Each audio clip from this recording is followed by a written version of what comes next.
Aston Villa 2, Manchester United 1. A game where I feel United have been a little bit unlucky. I think that performance warranted at least 1 point. When you think that Villa, the form they're in, 10 wins in a row, we had no Casemiro, no Maino, no Abad, no Mbumo, no Masraoui, no De Ligt, no Maguire, and Bruno came off at halftime injured. And arguably, we probably had the chances to draw and potentially even win that game. Very frustrating. And I just very worried about the future of Manchester United. And this is not on Ruben Amorim today, but it is the injury of Bruno Fernandes that I want to talk about in a second. But this isn't the kind of game to be shouting and screaming about Ruben Amorim. You know, I'm someone that's been very critical and very negative about Ruben Amorim, but today was not on Ruben Amorim. I don't think Ruben Amorim put a foot wrong. I think tactically he set us up well. I think his substitutions were the right calls. I think, Sesko maybe could have scored, but Martinez did well. Cunha should have done better with the header. Yoro should have done better with, of course, Morgan Rogers. But we lost because Morgan Rogers is an elite level world-class player. We didn't lose because we were outplayed. And in that sense, it's progress. But it's not good enough. And I understand why fans are worried, We went to Villa Park, who 10 wins in a row in very good form, with no Ahmad and Bouma, Maguire, De Ligt, Casemiro, Maino. Bruno was off injured. We played the better football. Villa were more clinical. The inexperience in the defence showed. I like the subs he made, but the fact that this manager has to rely on bringing kids because the squad is so thin with one game a week is worrying. Are we wasted chances? And for a change, I don't think any of this is on Ruben Amorim.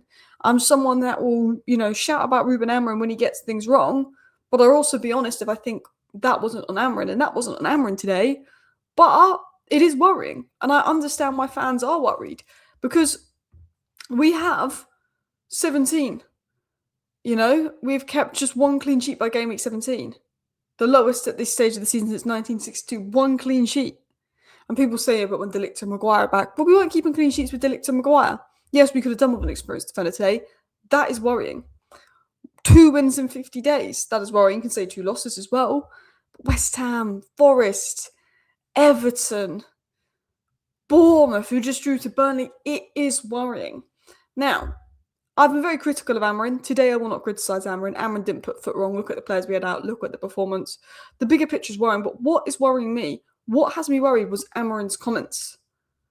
This is what he said. And this has me very worried. Ineos have got to get the checkbook in January. Amorim and Bruno injury, it's a soft tissue injury, so it's going to take a while. Soft tissue injuries can take anywhere from 6 to 12 weeks, depending on what it is. Which means we might not see Bruno until March. In a season where there's a really good opportunity to get Champions League football because all the teams around us are falling off. In a season where really good opportunity to get Champions League football, and that could help us get Elliot Anderson, which will be key for rebuilding next season. With 1 game a week, we might be missing Bruno from anywhere from 6 to 12 weeks, realistically. These comments have me very worried from Ruben Amorim. He's not going to play it down. He's like, this is a soft tissue injury. He could be out a bit.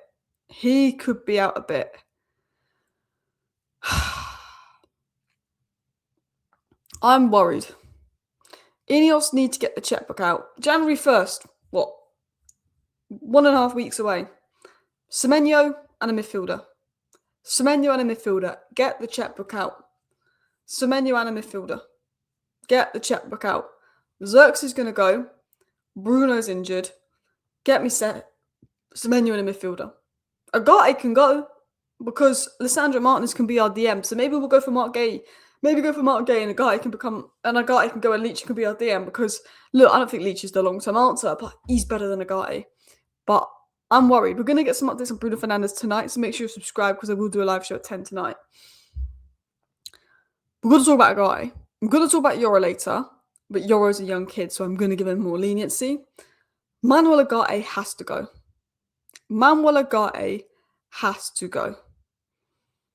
I feel like he's playing against this club. I know he's not doing it on purpose, but it feels like he plays against this club. It honestly feels like he's playing against this club. 7 matches lost with Manuel Ugarte as a starter, the longest streak for a starter in the club's history of the competition. He's breaking records for us. The first 10 minutes, I get he's rusty. I get he's not played a lot. He gives the ball away twice. Aiden Heaven has to save us. I'm like 10 minutes in and a guy is already given the ball away twice. Then He gets the ball and it's like the 30th minute or something, and he just plays this pass. Like when I say when a guy played that pass and it just went off the pitch and it went near no one. My my head, people. I was like, what is this guy doing? He's played under Amorim before. He's had a year. I really tried to defend the guy in his first season because there was a period where under Ruben Amorim and when Amorim first came in where I thought he was quite good. He's got worse. He wasn't this bad for us last year. Like, he wasn't great. He was always a liability on the ball. But he had moments, the goal in the Europa League versus was it Lyon. Oh my, Manuel Ugarte today was shocking. The fact that Lisandro Martinez, who's not played that position for us before, comes on and is 10 times that of Ugarte. The fact that Jack Fletcher is winning back the ball and can actually keep the ball under the press, unlike Ugarte. As soon as Ugarte gets the ball in an awkward position, it's... Lisandro Martinez was fantastic today. I was a bit, he's bringing Martinez in the midfield. I liked that call from Ruben Amorim. 100% aerial duels won. You know, they always joke about his height. 38 total touches, 32 passes attempted, 29 passes completed, 5 passes into the final third, 3 ball recoveries, 1 shot. I'm not going to lie, and I'm not saying he's going to be like this if he plays another game in that midfield, but it was an Adam Wharton-esque performance from Lisandro Martinez. I thought he was very good. I thought he was very good on the ball. I thought he did very well defensively, and I thought right now, I'd rather this centre-back who's just come back from an ACL injury be our defensive midfielder than this 50 million defensive midfielder that we got from PSG that we sold McTominay to get for. Kobbie Mainoo is not a defensive midfielder. He's competing with Bruno, who is now going to get minutes because Bruno's out. I'd rather have Kobbie Mainoo play out of position in a very unbalanced midfield than Manuel Ugarte. I don't even want to be mean on Manuel Ugarte, but I just don't think he's the level. I don't look at him and think he's a Premier League footballer. So let's talk about the game. These are my general thoughts.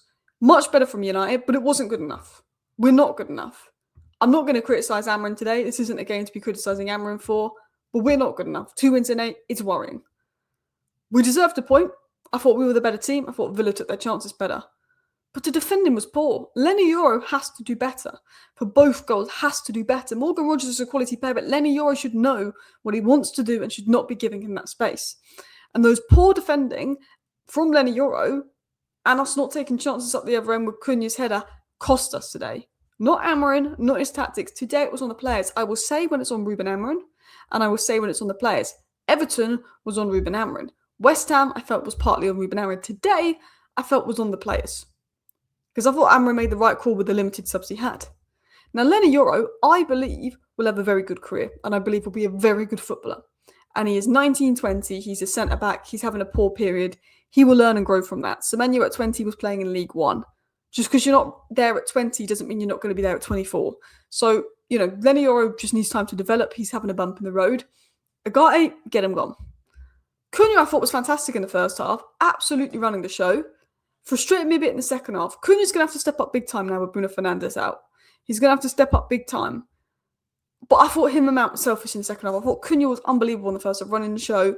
And I do like Cunha because he had the determination to win the ball back, come back and defend, do this. I think everything that was going to happen through Cunha. But I did feel him and Mount were selfish in the second half. Considering there was no Casemiro, Ahmed and Bouma, Masraoui, Maguire, De Ligt, Bruno came off injured. We didn't have Mainoo either. I thought that we did well. But it's 2 wins in 8. I feel like we've improved, but it's 2 wins in 8. That's not good enough for Manchester United when you look at the money that's been spent. Aiden Heaven did well. Aiden Heaven and Yoro, they're 2 inexperienced players. I think we can only afford 1 inexperienced player. I loved the fight from the players today.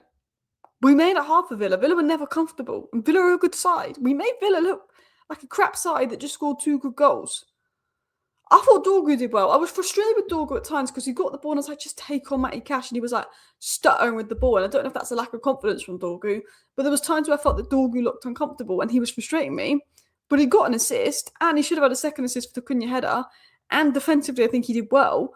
Overall, I would say Dorgu did well. Some people are saying he didn't do well. I would say Dorgu did well. I think he could have taken on his man more. I think he's a player that's lacking confidence and lacking that forward drive.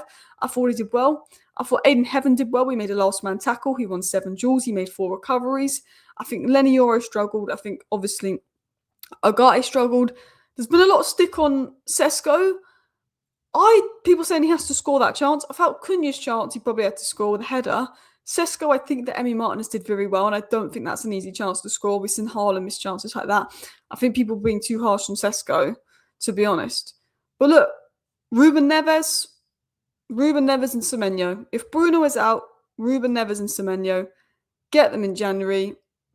You know, that's what that's what we've got to do, because I think a lot of people are negative about Bruno, but I think they will. Bruno's the type of guy where I think when he's gone, people are going to realize how much he brings. And Amorim said he's out for a while. Anyway, thank you for watching. Bye.